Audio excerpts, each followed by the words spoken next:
Welcome to my channel Stockless India, जहां पर हम ब्रोकर की कॉम्प्लेक्स रिपोर्ट को सिंप्लीफाई करते हैं ताकि रिटेल और नए निवेशकों को समझने में, डिसीजन लेने में आसानी हो। आज हम डिस्कस करने वाले हैं इंडिया की सबसे प्रीमियम हॉस्पिटैलिटी कंपनी में से एक, इंडियन होटल्स कंपनी लिमिटेड, यानी IHCL भी कहते हैं। ये वही कंपनी है जो ताज होटल्स ऑपरेट करती है।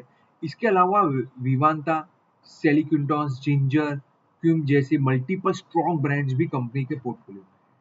आईसीआईसीआई डायरेक्ट ने रिसेंटली इसका फ्रेश रिपोर्ट रिलीज किया है आफ्टर क्वार्टर 4 FY26 रिजल्ट, और ब्रोकरेज ने स्टॉक पर बाय रेटिंग मेंटेन की है with a target price of 865, 35% upside. जी हाँ, तो इस वीडियो में हम डिटेल में समझेंगे क्वार्टर 4 रिजल्ट कैसे रहे, ग्रोथ ड्राइवर क्या है, फ्यूचर आउटलुक क्या है, रिस्क क्या है, और क्या ये स्टॉक लॉन्ग टर्म के लिए अट्रैक्टिव लग रहा है। तो वीडियो एंड तक जरूर देखिएगा। जल्द सबसे पहले देख लेते हैं कि ब्रोकर क्या कहता है। ब्रोकर है आईसीआईसीआई डायरेक्ट, रिपोर्ट डेट है 12 मई 2026।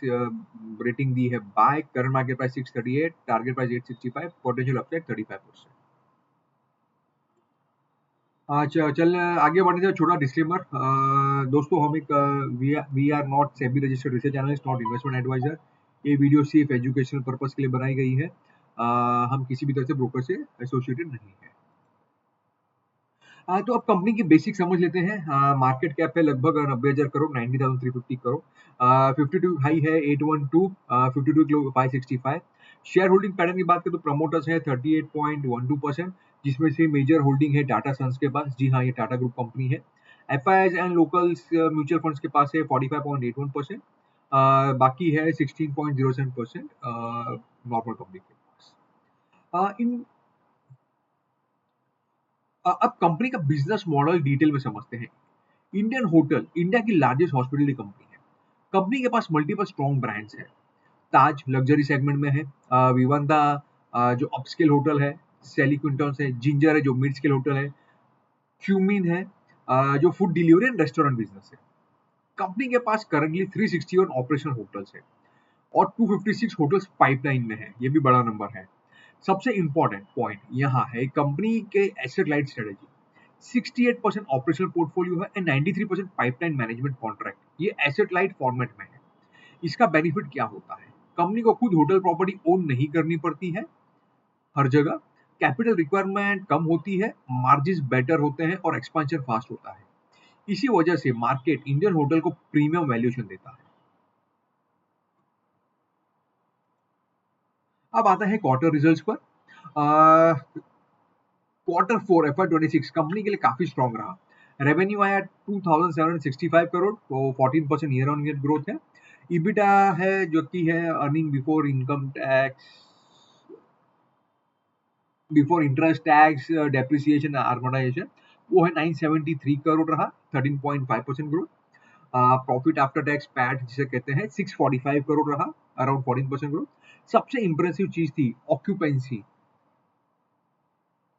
और रेवेन्यू पर ग्रोथ।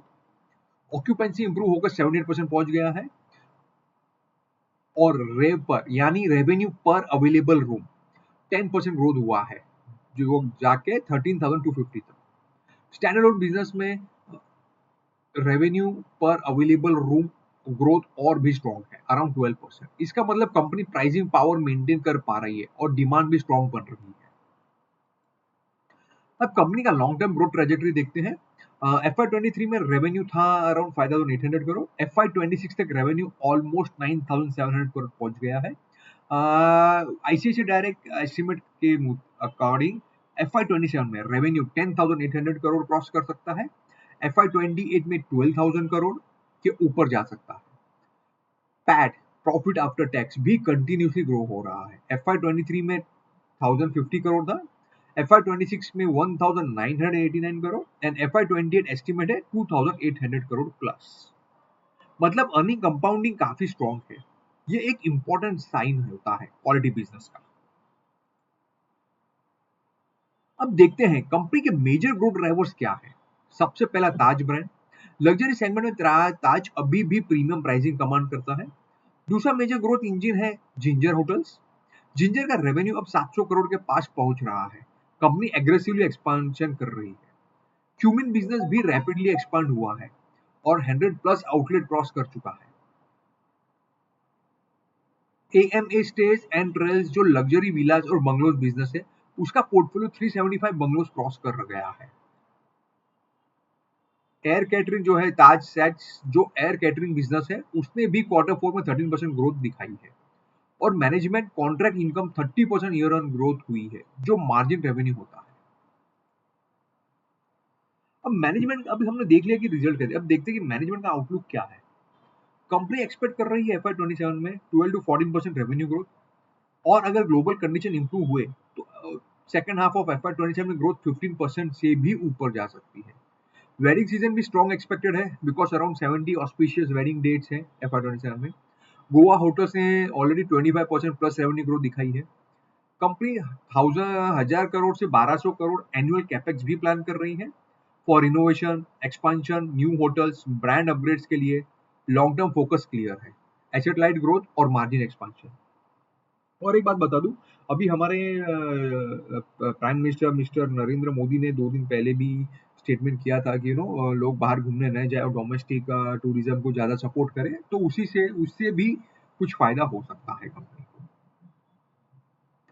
हर इन्वेस्टमेंट में रिस्क होते हैं, जैसे हम बात करते हैं तो समझते हैं रिस्क क्या है। ग्लोबल जियोपॉलिटिकल टेंशन सबको पता है। कंपनी के international property specially Dubai, London, Maldives impact हुए थे रिसेंटली कॉन्फ्लिक्ट की वजह से। दूसरा रिस्क, अगर डिस्क्रिशनरी स्पेंडिंग स्लो हो गई तो लग्जरी ट्रैवल डिमांड इंपैक्ट हो सकती है। होटल लॉन्चेस में डिले भी ग्रोथ इंपैक्ट कर सकता है और कंपटीशन भी कंटिन्यूसली इंक्रीज हो रहा है हॉस्पिटलिटी सेक्टर में। तो ये कुछ रिस्क है, ये रिस्क होते हैं, हर बिजनेस में होते हैं, तो वो एक ध्यान रखिए। तो ओवरऑल समरी क्या निकलती है, इंडियन होटल्स एक स्ट्रॉन्ग स्ट्रक्चरल स्टोरी लगती है बिकॉज हॉस्पिटलिटी साइकिल स्ट्रॉन्ग है, प्रीमियम ब्रांड पोर्टफोलियो है, एसेट लाइट एक्सपेंशन मॉडल है, स्ट्रॉन्ग बैलेंस शीट है, अर्निंग्स कंपाउंडिंग विजिबल है, मल्टीपल ग्रोथ इंजिन्स डेवलप हो रहे हैं बियॉन्ड ताज होटल। सबसे important point, company traditional hotel owner से ग्रेजुअली एक हाई मार्जिन हॉस्पिटल प्लेटफॉर्म में ट्रांसफॉर्म हो रही है और अगर एग्जीक्यूशन इसी तरह स्ट्रॉन्ग रहा तो लॉन्ग टर्म में वैल्यूएशन री रेटिंग कंटिन्यू हो सकती है। तो दोस्तों, आपका क्या व्यू है इंडियन होटल्स पे? क्या आपको लगता है हॉस्पिटल सेक्टर का बुल साइकिल अभी और चलेगा? कमेंट में जरूर बताइएगा। और वीडियो अच्छा लगा, इन्फॉर्मेटिव लगा तो लाइक शेयर सब्सक्राइब जरूर कीजिएगा स्टॉकलाइंस इंडिया को, और अपने दोस्तों के साथ भी शेयर कीजिएगा। आपके लाइक शेयर सब्सक्राइब ही हमारा मोटिवेशन है। तो चलिए दोस्तों, अब मिलते हैं हम अगले वीडियो में अगले स्टॉक रिपोर्ट के साथ, अगली ब्रोकर की स्टॉक रिपोर्ट के साथ। जब तक के लिए धन्यवाद। लाइक शेयर सब्सक्राइब करना मत भूलिए। Thank you.